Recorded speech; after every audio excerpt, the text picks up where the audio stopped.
Sir தொடர்ச்சியா நீங்க இரண்டு கருத்துக்களை முன்வைத்திருந்தீங்க. அதாவது சசிகலா மற்றும் தினகரன் குடும்பத்தினருக்கு ஒதுக்கப்பட வேண்டும் என்கிற கருத்தையும் ஜெயலலிதாவுடைய மரணத்தை குறித்த நீதி விசாரணை நிலையில அவங்க ஒதுக்கப்பட்டிரும் என்ற கருத்து தெரிவித்த நிலையில 31 சட்டமன்ற உறுப்பினர்கள் அவருக்கு சந்தித்து அவரை ஆதரவு தெரிவித்திருக்காங்க.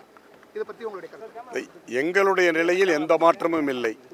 எங்களுடைய நிலைப்பாட்டில் நாங்கள் உறுதியாக இருக்கிறோம்.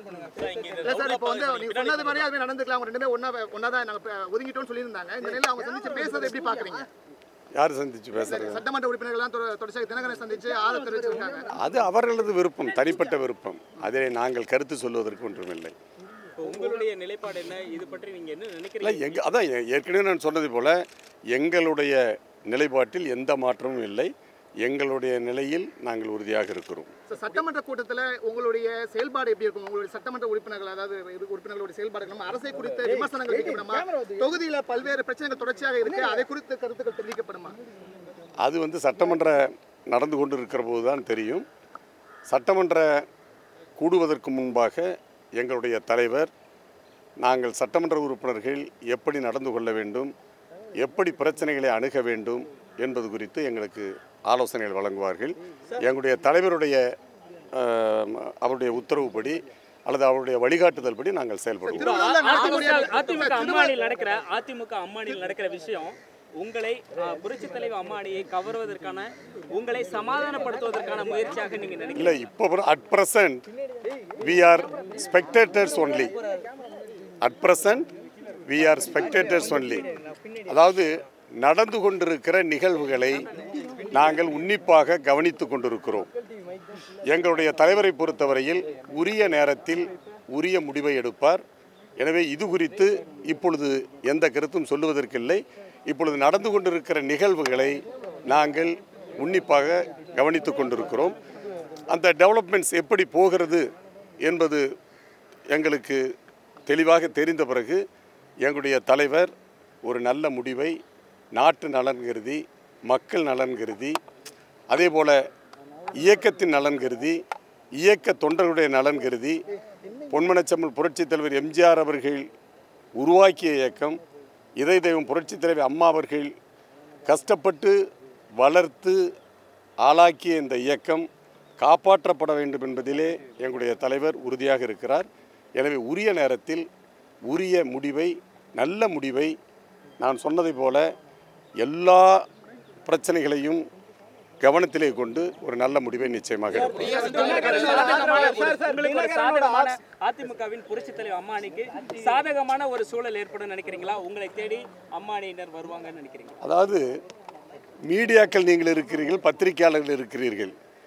அதாவது இப்பொழுது மக்களுடைய மனநிலை எப்படி இருக்கிறது, மக்களுடைய ஆதரவு யாருக்கு இருக்கிறது, அதேபோல் தொண்டர்களுடைய பலம் யார் பக்கம் இருக்கிறது என்பது உங்களுக்கே தெளிவாக தெரியும். அப்படி இருக்கிற போது நிச்சயமாக எங்களுடைய தலைவர் அண்ணன் OPS அவர்கள் எடுக்கிற முடிவு நல்ல முடிவாக இருக்கும். இது நாட்டு நலன் கருதி அந்த முடிவு இருக்கும். அவர் எடுக்கிற முடிவுக்கு நாட்டு மக்கள் மட்டுமல்ல, தொண்டர்கள் இன்றைக்கு அவருக்கு பக்கபலமாக நிச்சயமாக இருப்பார்கள். தேர்தல் ஆணையத்தில் அபிடேவிட் தாக்கல் செய்து கொண்டு தான் இருக்காங்க. இன்னும் பொதுச் செயலாளர் சசிகலா என்றும் துணை பொதுச் செயலாளர் என்றும் அதே தொடர்ச்சியான தாக்கல் தான் செய்து கொண்டிருக்காங்க. ஒரு பக்கம் சட்டமன்ற உறுப்பினர்கள் இந்த பக்கம் ஆதரவு தெரிவிச்சிருக்காங்க, இன்னொரு பக்கம் இப்படி தான் போயிட்டு இருக்கு. ஒரு குழப்பமான நிலை தான் தொடர்ச்சியாகவே நீடித்திருக்கு இந்த குழப்பம். இல்லை, தேர்தல் ஆணையத்தில் பிரமாண பத்திரிகை அஃபிடவிட்ஸ் நாங்களும் தாக்கல் செய்து கொண்டிருக்கிறோம், அவர்களும் தாக்கல் செய்து கொண்டிருக்கிறார்கள். அந்த தாக்கல் செய்வதற்கான இறுதி நாள் ஜூன் 16 என்று நிர்ணயம் செய்யப்பட்டிருக்கிறது. அன்றைக்குள் நாங்களும் முடிந்த அளவிற்கு அஃபிடவிட்ஸ் பிரமாண பத்திரிகைகளை தாக்கல் செய்ய இருக்கிறோம், அவர்களும் தாக்கல் செய்து கொண்டிருக்கிறார்கள். அப்படி தாக்கல் செய்த பிறகு நாங்கள் அந்த கூட்டத்திலே நிச்சயமாக இந்த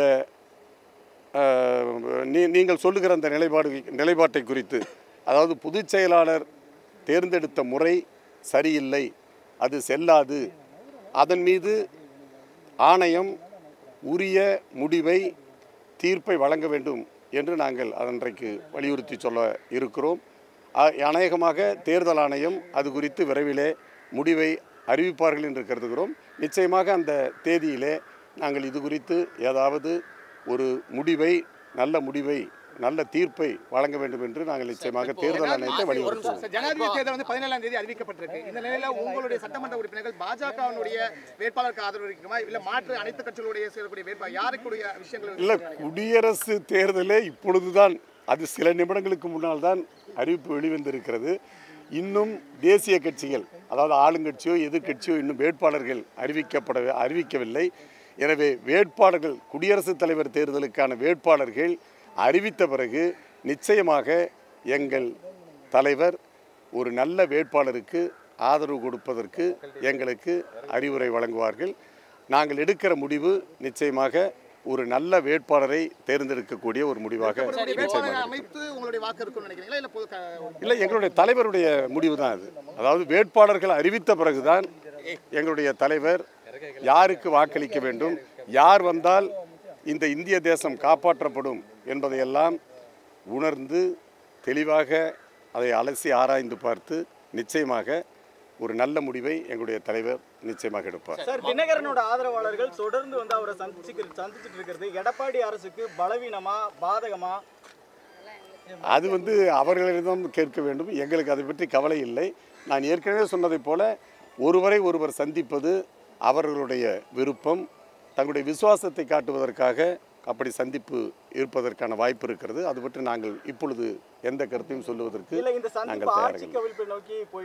நிச்சயமாக எங்களுடைய தலைவர் தெளிவாக இன்றைக்கு விமான நிலையத்தில் சொல்லியிருக்கிறார், இந்த ஆட்சி எங்களால் எந்த நேரத்திலும் கவிழ்க்கப்பட மாட்டாது, அதே போல் இந்த ஆட்சிக்கு எங்களால் எந்தவித தொந்தரவும் வராது என்பதை அவர் தெளிவாக சொல்லியிருக்கிறார். நாங்கள் அதில் தெளிவாக இருக்கிறோம். பன்னீர்செல்வம் தலைமையில் உள்ள அணியினருக்கும் டிடிவி தினகரன் தரப்புல இருந்து அழைப்பு விடுக்கப்பட்டதா? சார், ஒரே நிமிஷம். யூகத்தின் அடிப்படையிலே கேட்கப்படுகிற கேள்வி. அப்படிப்பட்ட அழைப்பு எந்த திசையிலிருந்தும் எங்களுக்கு வரவில்லை. சார், இப்போ இரண்டு எடப்பாடி பழனிசாமி சந்திக்கிறதா இருக்கட்டும், தினகரனை சந்திக்கிறதா இருக்கட்டும், இரண்டு தரப்பில் சந்திக்கிற எம்எல்ஏக்களும் அவரை துணை பொதுச் செயலாளர்னு அங்கீகரிக்கிறாங்க. அவர் கட்சியினுடைய துணை பொதுச் செயலாளர், அதனால தான் சந்திக்கிறோம், அதில் தவறு இல்லை, மரியாதை நிமித்தமாக சந்திக்கிறோம். நீங்கள் அவர்களை கட்சியிலேருந்து நீக்கணும்ன்ற கோரிக்கை வைக்கிற பொழுது 122 எம்எல்ஏக்களும் அவரை துணை பொதுச் செயலாளர் அங்கீகரிக்கிறாங்க. இதை நீங்கள் எப்படி பார்க்குறீங்க? அதுதான் ஏற்கனவே சொல்லியிருக்கேன். ஒருவரை ஒருவர் சந்திப்பது, பேசுவது, கருத்துக்களை சொல்வது அவருடைய தனி விருப்பம். இதில் நாங்கள் கருத்து சொல்வதற்கில்லை. எங்களை பொறுத்தவரையிலே நாங்கள் ஏற்கனவே தெளிவாக சொல்லியிருக்கிறோம். திருமதி வி.கே. சசிகலா அவர்களை பொதுச் செயலாளராக தேர்ந்தெடுத்த முறை தவறு. அதே போல் முறையாக தேர்ந்தெடுக்கப்படாத பொதுச் செயலாளர் என்று சொல்லி கொண்டிருக்கிற வி.கே. சசிகலா அவர்கள் துணை பொதுச் செயலராக திரு டிடிவி தினகரனை நியமித்ததும் செல்லாது என்பதுதான் எங்களுடைய நிலைப்பாடு. இந்த நிலைப்பாடுக்கு நேர் எதிராக தான் சார் 122 எம்எல்ஏக்களும் அவரை துணை பொதுச் செயலாளர் அங்கீகரிக்கிறாங்க. அதாவது கட்சி பொறுப்பை அங்கீகரிக்கிற அந்த உரிமை, அந்த பொறுப்பு சட்டமன்ற உறுப்பினரும் இல்லை. அது கட்சி தீர்மானிக்க வேண்டும், உறுப்பினர்கள் தீர்மானிக்க வேண்டும், கட்சியினுடைய அமைப்புகள் தீர்மானிக்க வேண்டுமே தவிர சட்டமன்ற உறுப்பினர்கள் ஒரு கட்சியினுடைய பதவிக்குரியவரை இவர்கள் அங்கீகரிப்பது என்பது கழக சட்ட விதிகளுக்கு முரண்பாடாகும். இப்போ நீங்க டெல்லி தேர்தல் ஆணையத்தில் வந்து அபிடேவிட் தாக்கல் பண்றது மாதிரி விஷயங்கள் செஞ்சுட்டு இருக்கீங்க. இதுவரைக்குமான வழமையை பார்க்கும் பொழுது யாருக்கிட்ட அதிகமாக எம்எல்ஏக்கள் இருக்கு, எம்பிக்கள் இருக்கு அப்படின்றத வச்சு தான் சின்னத்தை கொடுக்குறாங்க. இதுவரைக்கும் 122 எம்எல்ஏக்கு இவங்ககிட்ட தான் இருக்காங்க. அவங்க தினகரனை ஆதரிக்கவும் செய்கிறாங்க.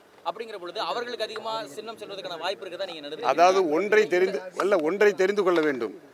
தேர்தல் ஆணையத்தை பொறுத்தவரையிலே சின்னத்தை ஒதுக்குவது என்பது, அதாவது சட்டமன்ற உறுப்பினர் எண்ணிக்கை, நாடாளுமன்ற உறுப்பினர் எண்ணிக்கையை பொறுத்து அல்ல. அதில் தெளிவாக சொல்லியிருக்கிறார்கள், ஆர்கனைசேஷனல் யூனிட்ஸ், அதாவது கட்சியினுடைய அமைப்புகள் என்று வருகிற போது சாதாரண அடிமட்ட கிளைக்கழகங்கள் கூட அதில் பொருந்தும். அதே போல் சார்பு மன்றங்கள் அதிலே அடங்கும். எனவே சட்டமன்ற உறுப்பினர் எண்ணிக்கை, நாடாளுமன்ற உறுப்பினர் எண்ணிக்கை மட்டும் வைத்து சின்னத்தை தீர்மானிக்கிற அந்த பணியை நிச்சயமாக தேர்தல் ஆணையம் செய்யாது. அவருடைய வகுத்திருக்கிற அந்த விதிமுறையிலே கூட ஆர்கனைசேஷனல் யூனிட்ஸ் என்று தான் சொல்லியிருக்கிறார்கள். அதாவது அந்த கட்சியினுடைய அமைப்புகள் என்கிற போது அனைத்து இந்திய அண்ணா திராவிட முன்னேற்ற கழகத்தை பொறுத்தவரையில் பல்வேறு அமைப்புகள் இருக்கிறது.